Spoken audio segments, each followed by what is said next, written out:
So, first of all, thank you for coming. Thanks to Van and Helen and the team for putting on what's going to be a fantastic day.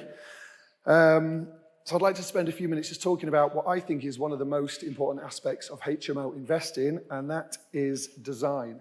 Okay, I'll get to why that is and the benefits to you in a moment. Okay, but before we do that, I'll just slide through. I want to show you this. Okay, this is your life. That sounds weird. This is all our lives, right, in terms of where we spend our time, okay, on average.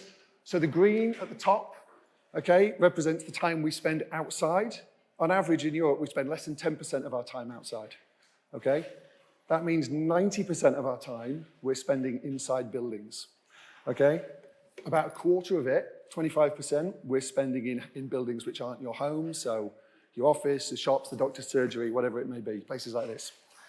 65% of your time, okay, you're spending inside your home, right?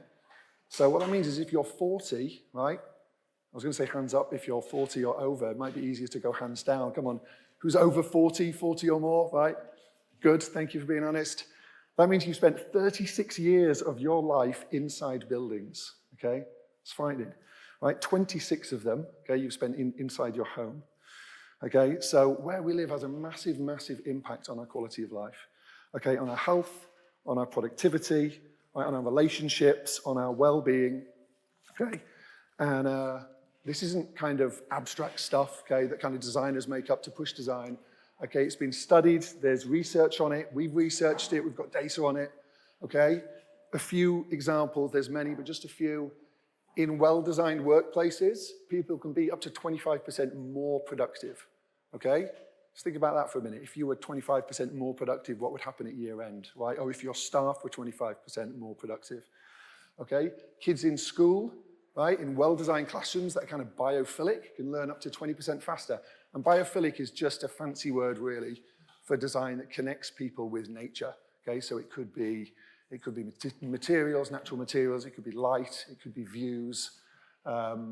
Patients in hospital, right, recovering from acute surgery, okay, have been found to recover faster, okay, if they have a bed next to a window with a view that they can see, okay, and need less pain medication, right? The list goes on, it's phenomenal, okay? And there is a compounding effect, okay? So it's a bit like compound interest on an investment, right? It starts off very small, you don't even notice it, okay? But it affects your day, okay? It compounds into improving your week, right? Your month, your year. So again, like interest, it starts off so small you don't notice it, but it's powerful over time, okay? And again, influences your relationships, your health, your job, your course, whatever it may be, okay? Literally, in developing homes, good quality HMOs for people, you can change people's lives for the better, okay? And the most important thing here, right, it's not a massive investment of money that we're talking about, it's an investment of time, okay? It's just a bit of time spent thinking about how people use space, okay, and how you can help them do that better, okay? Now, it doesn't mean, it doesn't mean you need super expensive materials, it doesn't mean you need kind of fancy, features. It definitely doesn't mean you need to kind of get stuck in competing for the fanciest grid on Instagram, okay? Like I say, what it means is thinking about how people use space and letting them do that better, okay?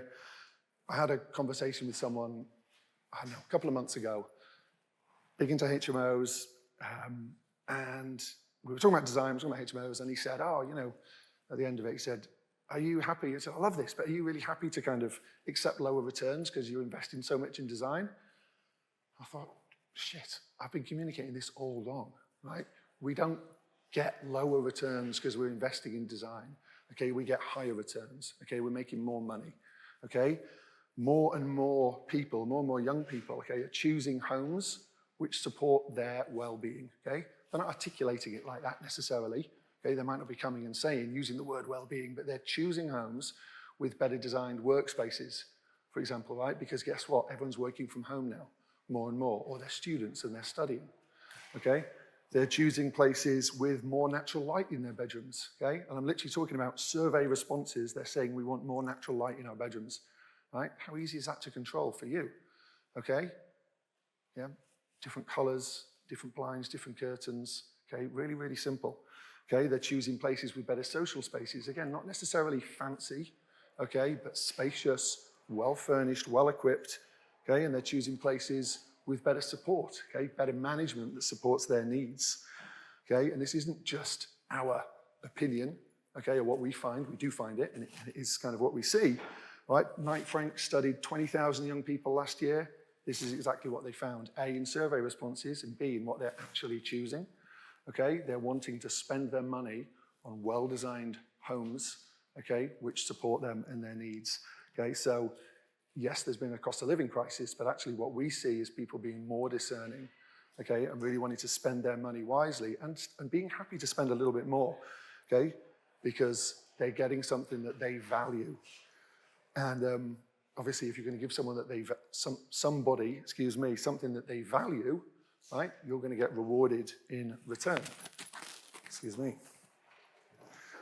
So it's not rocket science, okay? It's really simple. It's just about applying and investing some thought, okay, into what you're doing and how you're designing, okay? And as a result, you're going to end up with better tenants, okay? You're going to end up with less churn, less voids, okay, and higher revenue. Excuse me. So, obviously, higher cash flow is what we all want day to day, okay? But remember, if you've got larger HMOs or portfolios that can be valued on a commercial yield basis, then that higher revenue is going to multiply up into higher valuations, more valuable assets, okay? Which is either going to give you access to lower interest rates because you're on a better loan to value when you remortgage, or, like many people want, us included, you can refinance more money out, okay, because you've got a more valuable asset and you can go again onto the next project. Okay, so we've done this, multiple times. Many people have. We've done it on a portfolio basis as well. Last summer, we acquired a portfolio, a mixed-use portfolio, commercial on ground floor, HMO apartments above. The HMO apartments weren't bad per se, but there was real scope to make some quite simple but quite powerful design improvements. We did that. Not a huge amount of money needed to be invested. As a result, people are willing to pay more for them, okay? So the rent's gone up significantly. What that means is when we come to refinance, we've got a much, much more valuable asset.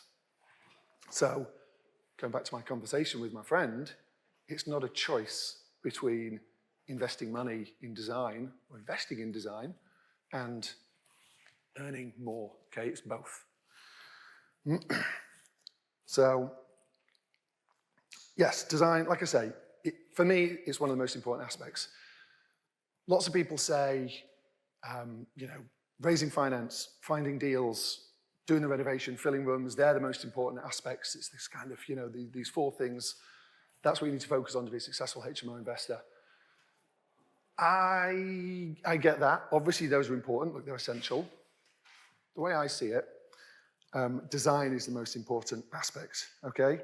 And the reason is finding deals, finding investment, they all deal with the supply side of business, okay? Obviously, you've got supply and demand, okay? They deal with supply. If you don't have demand, okay, for what you're selling, they don't matter, right? It doesn't matter how many deals you've got, okay? Conversely, if you've got really strong demand for what you're selling because people value it, okay, you're in a good place, okay? Much, much easier to have an enjoyable business with less stress, more opportunity if you've got strong demand, okay? And if you do, you'll find the deals, okay? You'll find the money, or the money will find you, okay? Those problems will solve themselves, okay? Or they'll be easier to solve. So again, that's why I say design for me is the most important, because that's what gives you the demand. Here we go. I like this quote. This is not the full quote. I'm going to read you the full quote. It's an old one. It's from Jeff Bezos, but it makes you think, okay? It certainly makes me think. Okay, here we go. He said, I very frequently get the question, what's going to change in the next 10 years? I almost never get the question, what's not going to change? And I submit to you that that second question is actually the more important of the two, because you can build a business around the things that are stable in time. So what's not going to change, right? What can we build our business around, okay? Trends will change, okay? Interior design trends will change, okay? So don't get hung up on following them, okay? What's in fashion today will be out of fashion in a year's time, right? That doesn't mean don't be bold, don't have fun with design. Do that, okay? It should be fun, it should be bold, okay? But get the fundamentals right first, okay?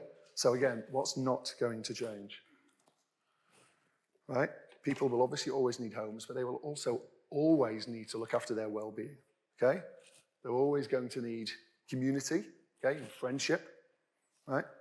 They're always going to have a purpose, okay, whether it's their work or their study or whatever their thing is, okay, their focus. They're always going to need their health, okay, live well, eat well, sleep well, okay, their fitness, and they're always going to want to seek out the best value, okay, which we call finance because it starts with an F, right? So think about what that means for people in your HMOs, okay? We can't get into detail, obviously, now about all the, design do's and don'ts and tricks and whatever, okay? We'd be here all day, right? So what I want to do is also pose a few questions that you can think about, provoke a little bit of thought, and you can ask yourselves as you approach a project or approach an investment, okay? So, function, right? What are people doing in a space, okay? And how can you help them do it better, right? Nature, okay?